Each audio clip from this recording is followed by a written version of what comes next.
Patient. Praise the Lord. Hallelujah. Everybody shout, praise the Lord. Hallelujah. The Lord is good. Yes, praise God. I'd like to greet every one of you a very good morning, a blessed morning, and a blessed Sunday. And I'd like to give honor to Pastor Nilo Plaza, Pastor Librado, the Librado family, and Plaza family. Praise God. We're blessed to be here, and we're blessed to see every one of you. Hallelujah. As much as you've been blessed by the lectures and preaching the past few days, we are more blessed, hallelujah, to see everyone, hallelujah, being um, spoken by the Lord through the message. And we are so grateful that we are here with you all. Hallelujah. Thank you, everyone. Praise the Lord. Hallelujah. So without any further ado, mga kapatid, praise God, hallelujah, I will ask Pastor Charles Sarrientas. He is the former district youth president in Western Visayas District, and presently he is the host pastor of Bayawan, Negros Oriental. Praise God, and thank you, Pastor Charles, and preach what the Lord has laid in your heart. Praise God. You can speak Ilonggo. Praise God. We have some brethren from Madagascar, so praise God. We are requesting you like 90% English and 50% Tagalog. All in all, 100%. Praise the Lord. Hallelujah. Bigyan natin ng malakas na palakpak ang ating Panginoon. Praise the Lord. God is good. And all the time. Sa Ilonggo, dalayawo ng Diyos. Sa Bisaya, daigo na to ang Ginoo. Dalaygo ng Diyos. Correct me if I'm wrong. Sa Ilocano, madayaw tiapo. We praise the Lord. Sa Tagalog, purihin natin ang ating Panginoon. Hallelujah. David said, I was glad when he said unto me, oh, let us go into the house of the Lord. And we are blessed that we are in the house of God, where the presence of God is in this place. We can feel the power of the Lord in this place. Hallelujah, hallelujah, hallelujah. Amen. Forgive me, magsimula muna ako sa Tagalog, pero huwag kayong mag-alala, mag-English po ako mamaya. Sa tulong ng ating Panginoon. Praise the Lord. Amen. Hirap din pala, no? yung dialect mo, na iniisip mo, may Ilonggo, may Cebuano, may Tagalog, tapos may English, yung dila mo, hindi mo pa kung ano ba, kung sa Ilonggo ba, kung ano, gila ka kung gamiton nga lingwahe. Kay kadamo, bala nga ato ni Yambal. But I am pure Cebuano. Amen. Praise God. Salamat sa Panginoon that we are here. Thank you, Pastor Nelo Plaza. Thank you, the Librado family, Pastor Plaza and family. We are blessed that we are here. As what my wife told us a while ago, that we are blessed. I am blessed, you are blessed, we are blessed by God. Amen. And it is an honor to be here to minister the Word of God. Amen. Iba lang talaga masasabi ko, grabe. Grabe talaga si Lord. Hindi lang mga kapatid, grabe yung accommodation nyo. Amen, always busog.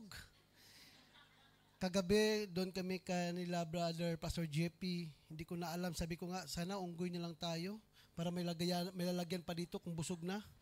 Wala na talagang masisidlan. Amen, and thank you sa lahat na mga leaders din sa church for allowing us to be here.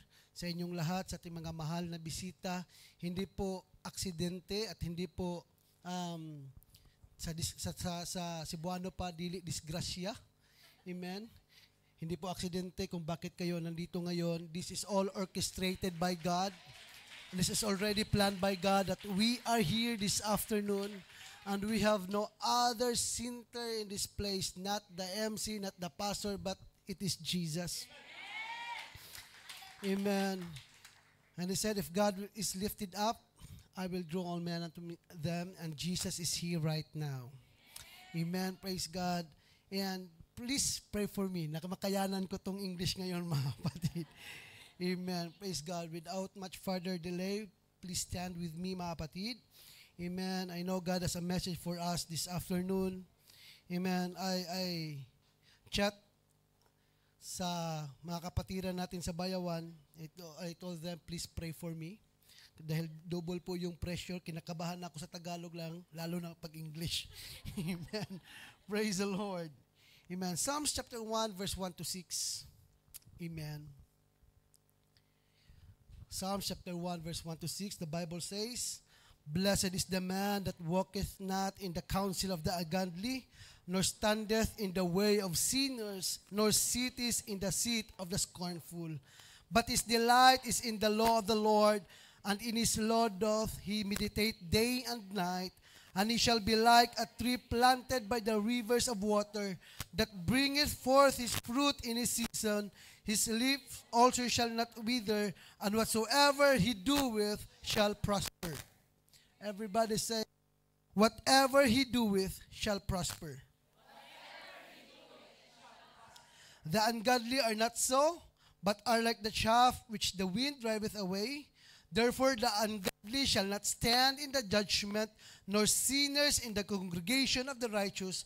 For the Lord knoweth the way of the righteous, but the way of the ungodly shall perish. I believe that I stand in the righteous people in this place. Naniwala po ako na nakatayo ako sa mga banal na tao sa lugar na ito, mga kapatid. Because we are all washed by the blood of Jesus. Amen. Just allow me to preach this afternoon the message that says, blessed beyond measure. You are blessed beyond measure. Naramdaman nyo ba yan, mga kapatid? That you are blessed beyond measure. Lord, your word is already anointed. Speak to us this afternoon, O Lord God. Anoint our ears and our hearts, O Lord God. And let your spirit be freely move in our midst, O Lord God. Open our understanding and speak to us mightily, O Lord God. And anoint thy servant as a vessel of your word, O Lord God. Not by our might nor by our power, but by your spirit, O Lord God. Let your spirit be freely move in our midst right now, Lord God. In the name of Jesus. In the name of Jesus, in Jesus' name. Clap your hands to the Lord one more time. Amen. Malaya na kayong makaupo, mga kapatid. The Lord will bless us all.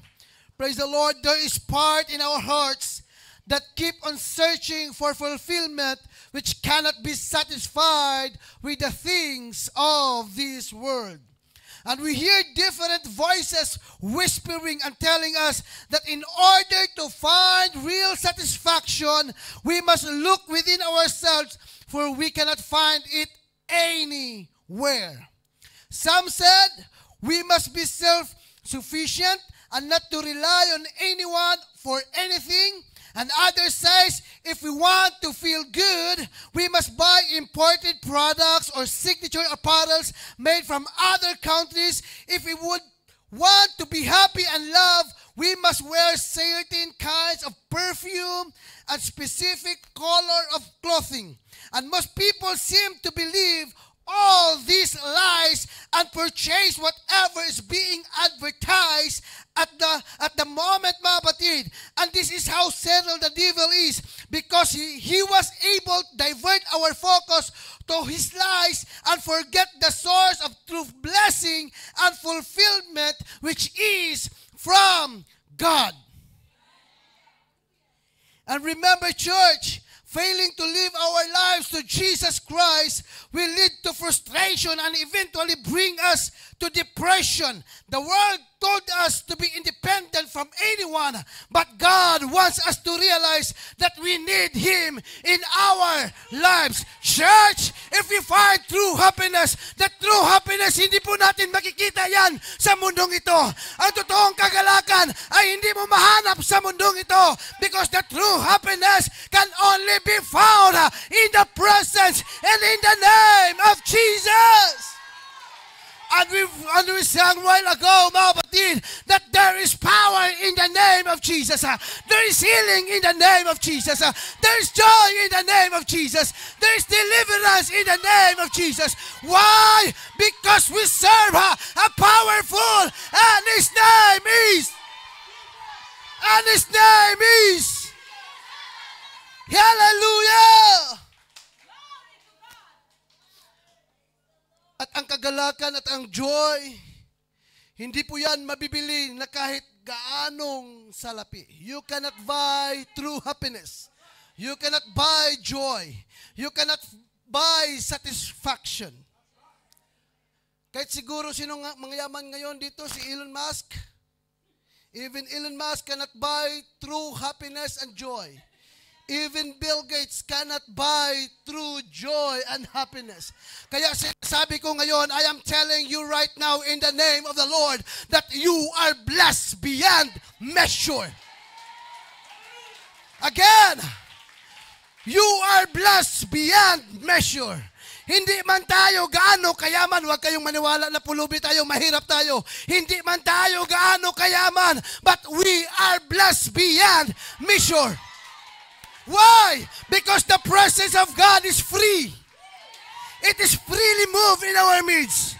It is freely moved while we worship the Lord. It is freely moved. As long as we keep on worshiping the Lord, you can find satisfaction in the presence of God. You can find joy in the presence of God. Huwag mong sabihin, Pastor, wala akong pera, wala akong yaman, wala ako. Hindi po yan hinahanap ng ating Panginoon because God is looking for a true worshiper. Because He said, God is a spirit, and they that worship Him must worship Him in spirit and in truth. Kaya kahit may problema ka, even you have problems, even in you are in depression, frustration, anxiety, when we come into the presence of God, we can dance in His Spirit. We can jump in His Spirit. We can run in His Spirit. Come on, clap your hands to the Lord.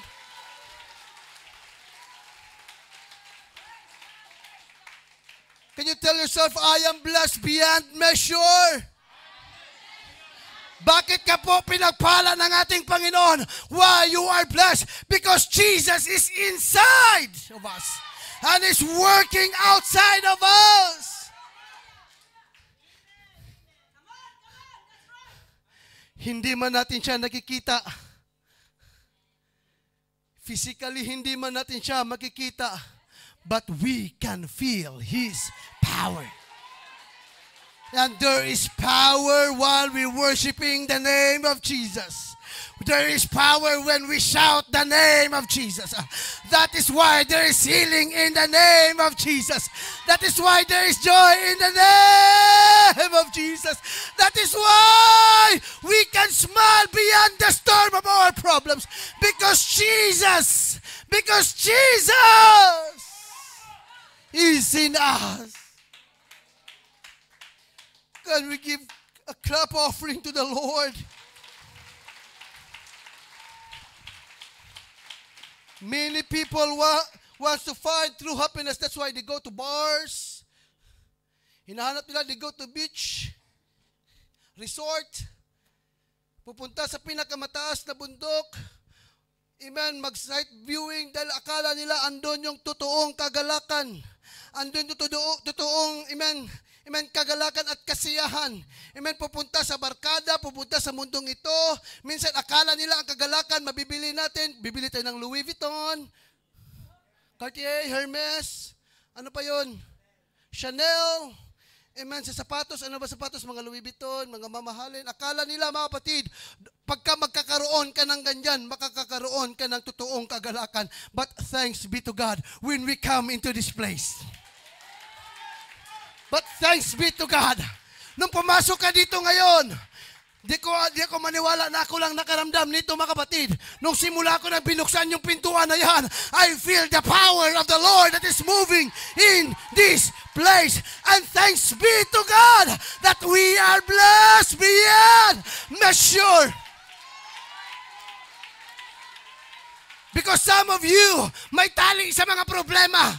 Because some of you, may tali yung mga paa. Dahil sa mga pagsubok sa buhay na naiiwan sa Pilipinas. Pero sabihin ko sa inyo, hallelujah, God already break the chains. Wala ka ng tali ngayon. Hindi po natakpan yung bibig mo sa mga problema at suliranin sa buhay. Malaya ka po magsabi ngayon, purihin ka, Panginoon, kahit may problema ako. I will praise you, Lord, beyond my problems. I will keep my dance to you, Lord. I will keep my clap to you, Lord.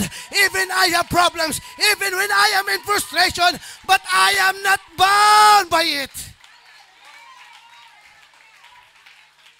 Church, if you want to be freed right now in the Spirit of God, bigyan mong kalayaan yung sarili mo ngayon na magpuri sa ating Panginoon. Problem is always a problem. But problem will become a greater problem if there is no Jesus in your problem. That's why ito yung kagalakan, that we are blessed beyond measure, that kahit may problema tayo, even when we are in the problem, we can still shout the name of Jesus. When you start calling the name of Jesus, your problem will going to bow down to the King of Kings, that who is in the throne of grace and mercy. Even your sickness will bow down to the King of Kings and the Lord of Lords, that He is our healer from our body. Kaya walang kayang hindi gawin ng ating Panginoon. Pag maniwala tayo sa Panginoon, mga kapatid, kayang-kayang gawin yan ng Panginoon. Just believe, just trust the Lord, because you are blessed beyond measure. Come on! Come on! Come on! Come on! Can you worship the Lord right now? Yan lang ba ang bibigay mo sa Panginoon? The Lord is here right now. He is ready to pour out the Spirit. He is ready to heal your body. He is ready, hallelujah, to solve your problems. Just call on Him.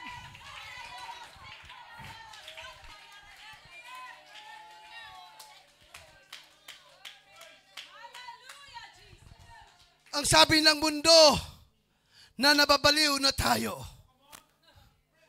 But merong isang awit, sabihin man nila na ako'y baliw, para lang sa'yo, Panginoon, lahat ay gagawin. Englishin natin kunti kung kaya ko. The world tells us that we are already full because of the name of Jesus, but it's okay to be called full for Christ's sake. Hallelujah! Hallelujah! Minsan ang mundo nagsasabi, ano ba yan? Iyak, tawa, talon, sigaw. Okay lang yan. Basta maramdaman ko lang ang pag-ibig ni Kristo. Because I can't do nothing without the Lord. Sabihin nyo man na baliw ako. Basta para lang sa Panginoon. Hallelujah! Hallelujah! Hallelujah! Hallelujah! In Mark chapter 12, verse 41 to 44 says, meron pong isang story na nangyari sa Bible, mga kapatid. And Jesus sat over against the treasury and beheld how the people cast money into the treasury. And many that were rich cast in much. And there came a certain poor widow, and she threw in 2 mites, which make a farthing. And he called unto him his disciples, and said unto them, Verily I say unto you, that this poor widow has cast more in than all the which have cast into the treasury. For all did cast in for the abundance, but she of her want did cast in all that she had, even all her living. The story begins when one time Jesus and his disciples went up and saw a rich man casting their gift into the treasury. For your information, treasury was the place of the money of our government, a place of deposit and disbursement of collected funds, department in charge of finances, and especially the collection, management, and disbursement of public revenues. Doon po man nagkaroon ng bigayan. may mga mayayaman, may mahihirap na nagbibigay. While they continue, mga kapatid, none of this money, gift, decoration, and magnificent building caught Christ's attention and impressed Him. And Jesus even told them, lahat ng nakikita ninyo ngayon, pagdating ng panahon, ito po ay mauubos. But there is one person, a poor widow that catch the attention of Jesus Christ. And she throw into the money box 2 mites, which makes a farthing, which means something of small value. Sa atin pa ngayon, sintabos. Ngayon, pag pupunta ka ng Pilipinas, kahit piso, hindi na pinapansin. Sa liit na ng value ngayon. Pero ako mga kapatid, pag makikita ako ng kahit 1 centavo, 2 centavo, pinupulot ko yan. Dahil hindi po mangyayari ang 1 milyon kung kulang ng 1 centavo. Amen? Praise the Lord. Amen. Yan po ang binigay ng isang poor widow, 2 mites. Sabihin na lang natin, 2 centavo. Yung token offering na mayayaman did not impress Jesus. Neither did the temple. He is not impressed with the stretched budget, nor is he even amazed with the shining, shimmering gift. But the last 2 mites of poverty-stricken widow touched his heart. Church, our greatest accomplishment should not be based on how the people recognize us and how our church recognize us. Our greatest accolade and accomplishment ay kung paano tayo ginawa natin that pleases the Lord. Why the poor widow did caught Jesus' attention? Because the others gave only their excess.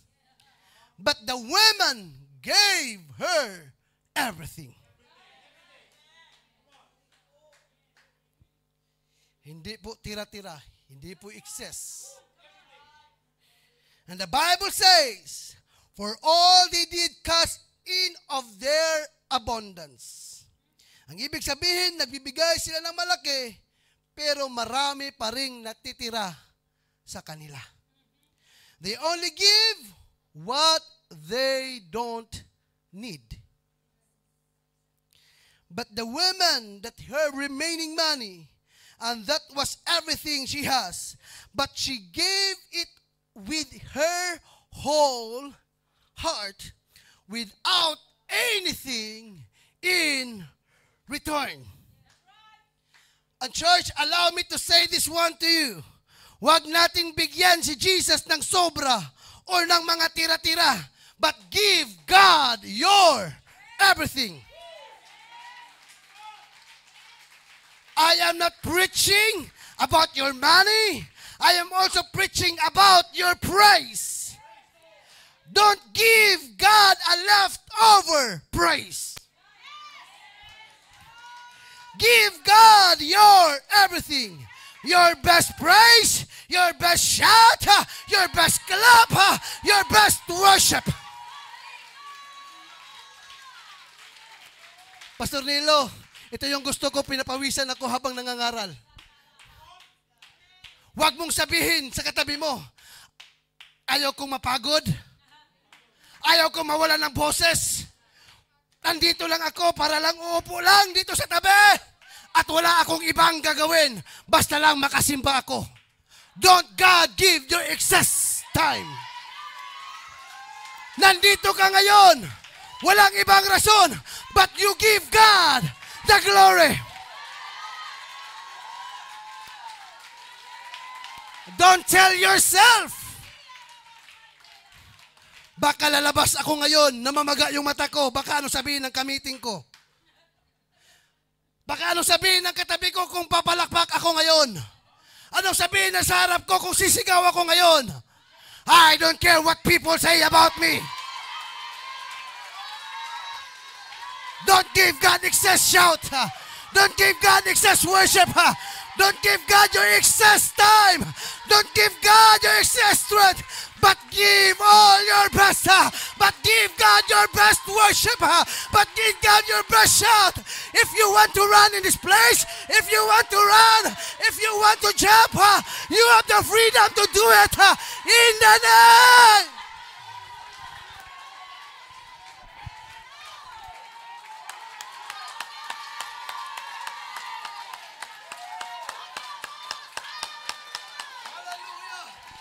This afternoon, pwede mo bang ibigay yung best worship mo sa Panginoon? Can you give your best worship to the Lord? Can you give, hallelujah, your best shout, your best clap, your best jump, your best dance to the Lord?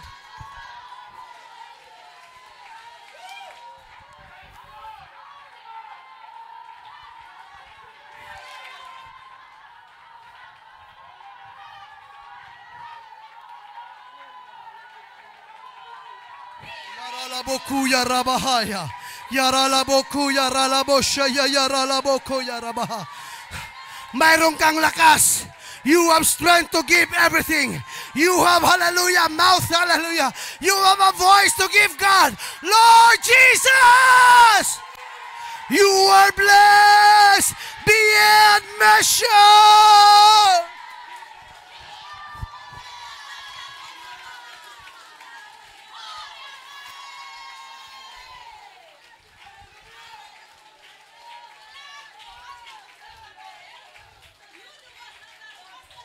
I believe there's will miracle happen this afternoon. In the name of Jesus. There's a pouring of the Holy Ghost in this place right now. In the name of Jesus. Hallelujah! Hallelujah! Hallelujah! Hallelujah!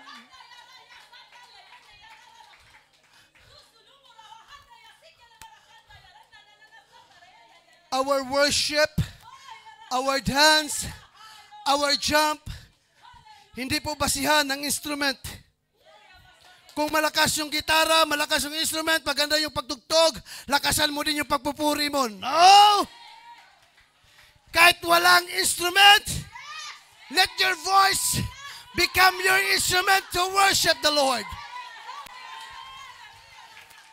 Listen, church, even there is new music, you can still dance.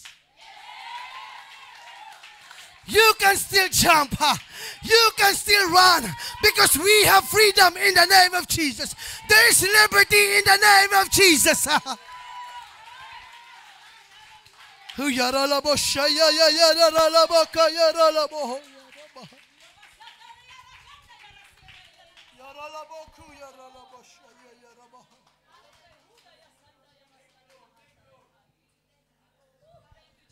Love God with all thine heart, soul, mind, and strength. They are core elements of our whole being. Kaya kung kailangan mamaos ka mapuri, hindi mamaos na. Kung kailangan mapagod, hindi mapagod na. Kung kailangan pagpawisan, pagpawisan na.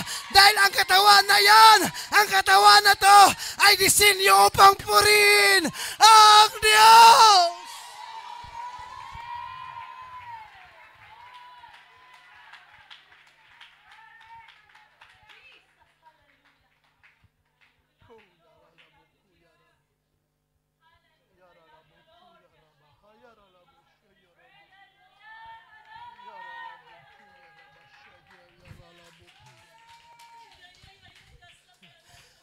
That's why King David was a man after God's own heart.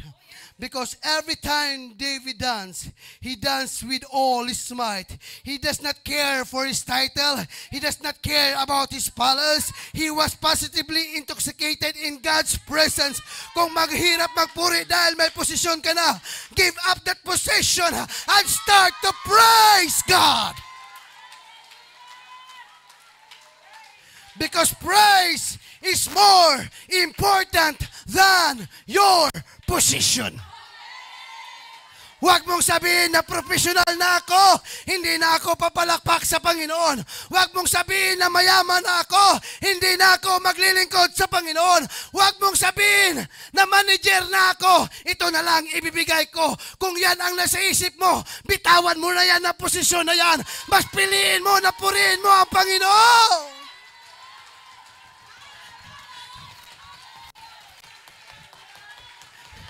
If you want blessed more by God, start always to keep on praising and worshiping the King of Kings and the Lord of Lords.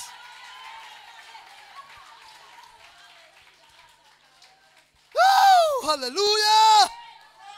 Hallelujah! Hallelujah!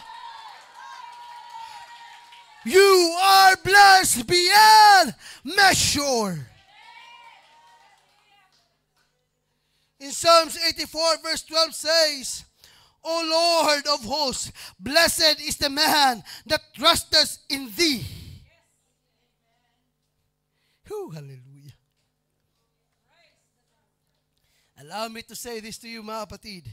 The Lord entrusted to us a measure of time, talents, giftedness, and enough resources to carry out His will in our lives. In other words, the Lord bless us with everything we have. The Lord bless us with everything we have so that we could bless Him everything we have. Woo! Ito yung sinasabi ko eh. Ang sarap kaya maging Kristiyano. Hindi po ako maniniwala na may problema po kayo na malaki. Dahil ang taong may problema, wala yan ngayon dito.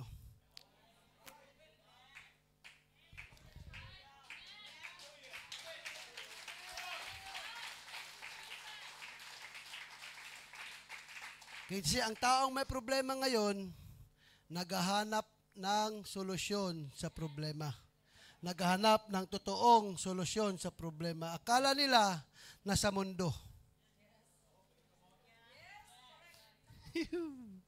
But I will tell you, church, when you come into this place, when you have sickness, you go out healed by the name of Jesus. When you come here disappointed, uuwi ka ngayon na may kagalakan. If you come here with frustration, dahil dito mo lang matagpuan ang totoong solusyon. Kaya mga kapatid, hindi po lugi na pupunta ka sa bahay-sambahan para purihin ang ating Panginoon. Alam ko, meron tayong problema, pero mas mahalaga pa rin ang Diyos sa ating buhay, mga kapatid.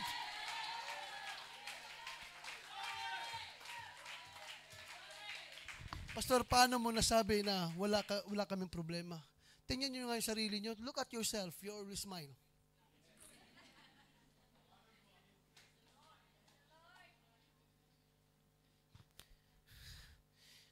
Kaya ito yung sinasabi ko, we are blessed beyond measure. Why? Because we have the Word of God. Brother Rocky, what other people did, if they are in the problem, anong ginagawa nila? They jump on the window of their 37th floor of their buildings. And some of them hung themselves because of the problems, di na makayanan. At ang sabi ng iba, ano ba itong problema na ito? Wala na ba itong katapusan?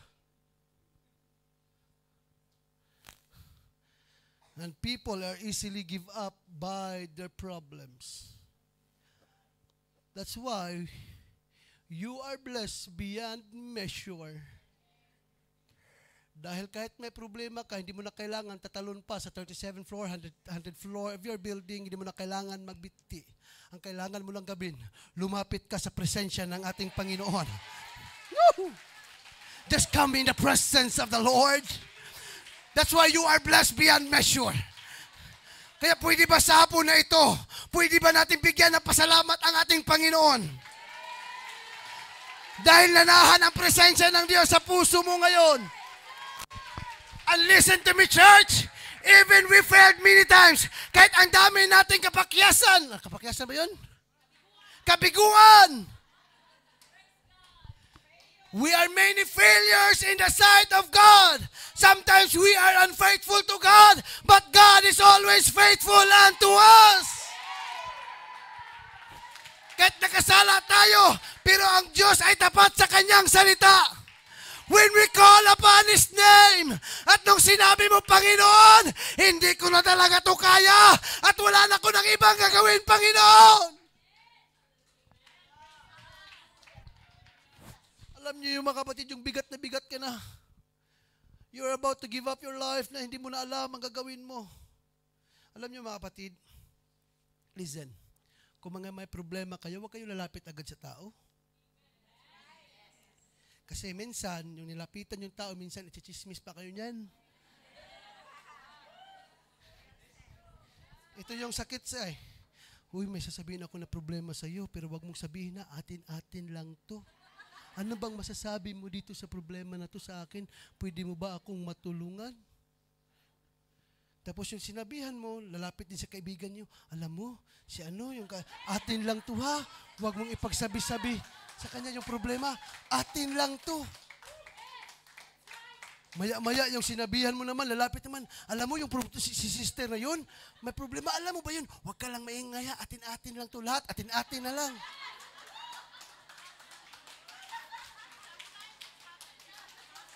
Diba? Hindi mo na alam, kaya pagpasok dito ni sister, bakit ito nakatingin lahat, atin-atin lang naman sana yun?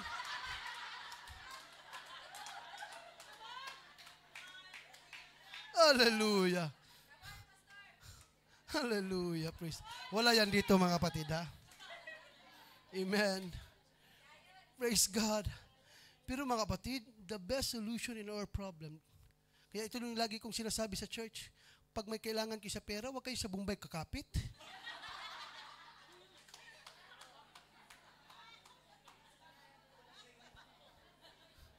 Huwag kayo agad lapit sa tao. But the Bible says, seek ye first the kingdom of God. Woo! Hallelujah! Hallelujah! Hallelujah! Paglapitan mo si Kristo, hindi ka machichismis.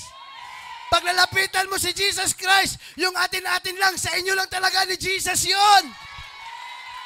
At ang kagandahan pa, ang solusyon na galing kay Jesus ay hindi mahanap sa mga tao sa mundong ito. Kaya church, you are blessed beyond measure because Jesus is always working in us. Ooh, hallelujah. Hallelujah. Woo! Thank you, Jesus.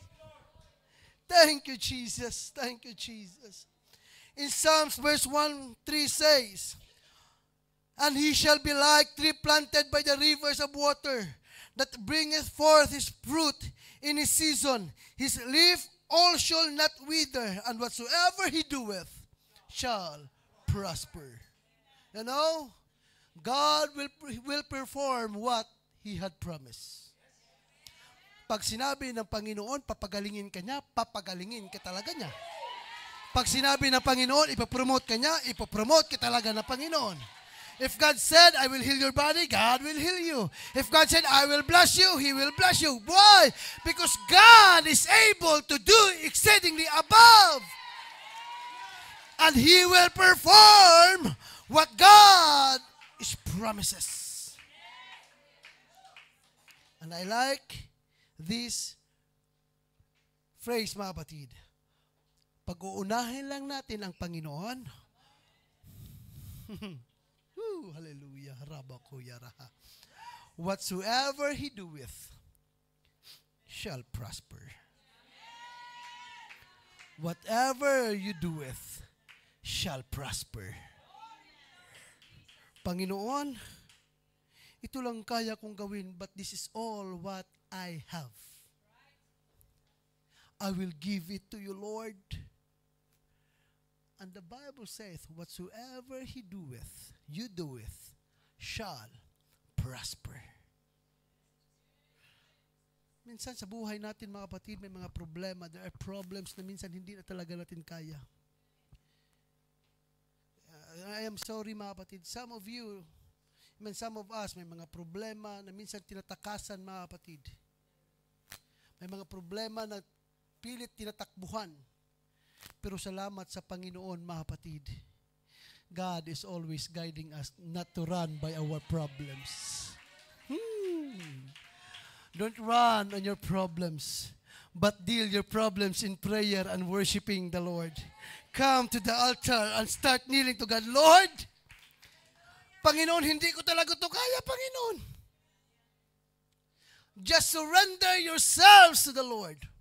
Huwag ka po magpamalaki sa sarili mo na kaya mo lahat. Sa Bisaya pa ay sige atik-atik. Huwag ka masyadong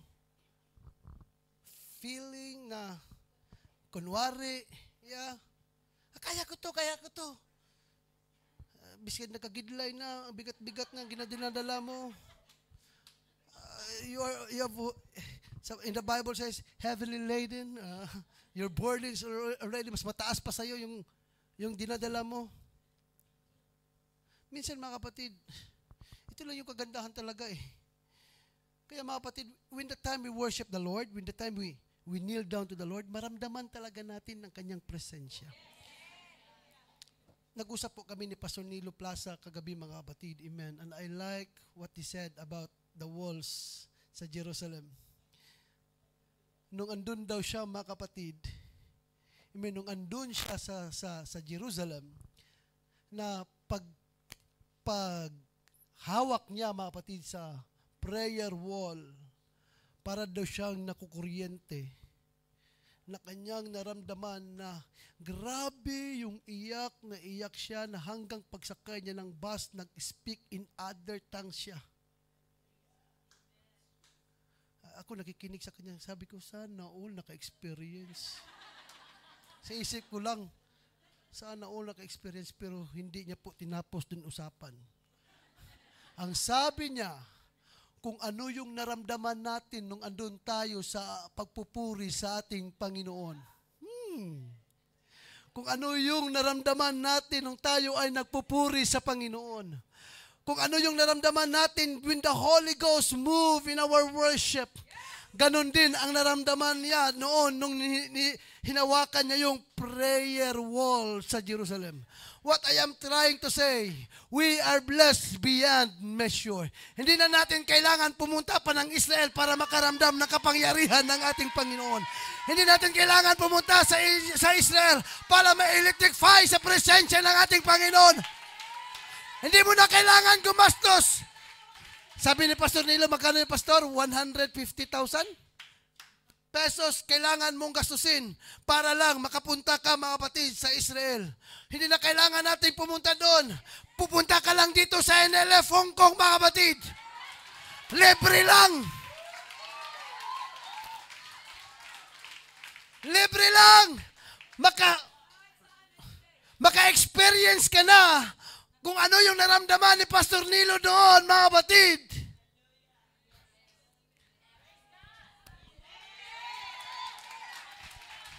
We are blessed beyond measure. I am about to end. Hindi ko natapusin yung sermon ko, mga kapatid. Alam nyo, kahit mga kapatid, pupunta ka dito sa dakong ito, but your heart is out right now. Kung pumunta ka dito ngayon, na yung puso mo malayo lang, pati isip mo wala dito mga kapatid. Kahit gaano mo yan, gagawin yan, hindi mo talaga maramdaman ang presensya ng ating Panginoon. Again, you don't need to come to Israel para maramdaman ang presensya ng Panginoon. Kasi ang presensya ng Panginoon, He said, 2 or 3 gathered together in my name. Woo!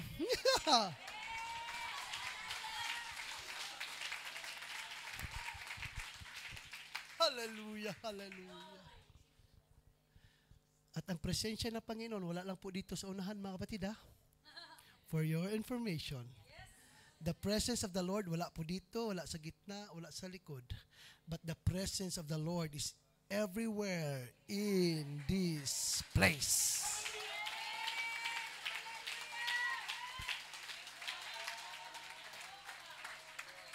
Sino po gusto dito pagpalain ng ating Panginoon? Sino po dito gusto na mapuspos ng banal na Espiritu? Alam nyo mga kapatid, kung wala tayong gagawin, hindi talaga ibuhos ng Panginoon yung banal na Espiritu niya. Dandahanin lang natin to para maintindihan natin to mga kapatid. Kung dumating ka dito, mag-worship, Tapos iba nag-worship dito, grabe, talon ng talon, sigaw ng sigaw, pero kung ikaw, wala pa rin. Tapos gusto mo makaramdam ng presensya ng Panginoon, gusto mo ma-fulfill yung joy ng Holy Ghost, gusto mo maramdaman yung totoong joy, pero wala pa rin yung puso mo, yung isip mo ay hindi napupuri sa Panginoon. Pero naniwala ako sa hapong ito, lahat po tayo ay tatanggap sa banal na Espiritu ng ating Panginoon. Simple lang po ang gawin natin, mga kapatid. Kahit dyan muna kayo, nakaupo lang kayo. Hayaan natin ang Panginoon ang siyang kikilos ngayon sa dakong ito, mga kapatid. Sa lahat ng ating mga bisita, mahal po tayo lahat ng ating Panginoon. Ulitin ko, hindi po aksidente na kayo po ay andito. Lahat po ay plinano ng ating Panginoon why you are here. We are not bringing our religion, but we are bringing Jesus Christ. Because it's not the religion died at the cross of the Calvary. It is Jesus who shed the blood at the cross of the Calvary. Why we are saved. And right now, mga kapatid, amen. Pwede ba itaas natin ito mga kamay? Kahit nakaupo lang kayo ngayon. Hindi ko po alam kung ano yung gusto nyong hingin sa Panginoon ngayon, but the Spirit of the Lord is in this place right now. Yaralabo kuyarabaha yaralabo shuyorobo. Yaralabo kuyarabaha yaralabo. Hindi po hinahanap ng Panginoon yung excess. Pero gusto ng Panginoon ngayon, yung puso mo na handang sumuko sa Panginoon, na handa magpuri sa Panginoon, yung puso mo na handa ibigay lahat para sa Panginoon, yung pananampalataya mo na handa ibigay lahat sa Panginoon. Come on, church! Hindi mo maramdaman ang presensya ng Panginoon kung hindi mo buksan yung bibig mo. Simple lang po, banggitin mo lang ang pangalang Jesus. Jesus! Just say, hallelujah, Jesus. Lord, here I am, God. I need you, Jesus. I need you, Lord. Yes, that's it. Yes, that's it.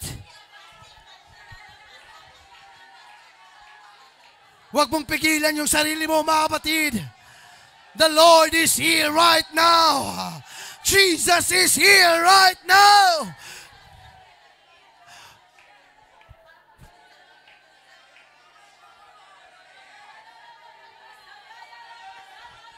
Kung hindi ka po comfortable sa iyong inupuan, you can come to the altar. Church, you have a freedom to shout. You have a freedom to dance. You have a freedom. Kung anong gawin mo para sa Panginoon, just give your best. Just give your best to the Lord.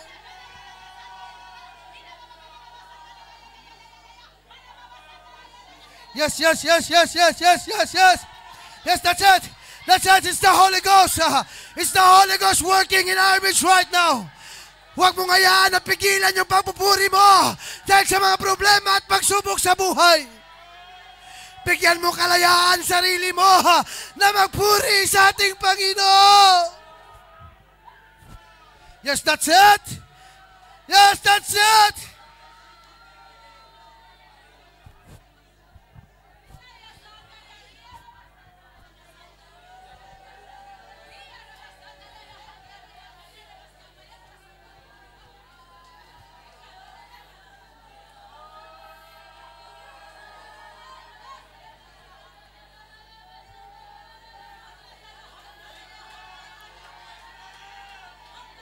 Call upon the name of Jesus. Call upon the name of Jesus. Sabihin mo sa Panginoon ang gusto mo. Kasama ang pagpakumbaba, hallelujah, at pagpupuri. Humble yourselves before the Lord. Hallelujah. I asked you to come, hallelujah, to the Lord. But if you are comfortable where you are, the Lord can still baptize you with His Holy Spirit. If you need healing, come to the Lord. If you need deliverance, come to the Lord today. If you want salvation, come to Jesus. Hallelujah.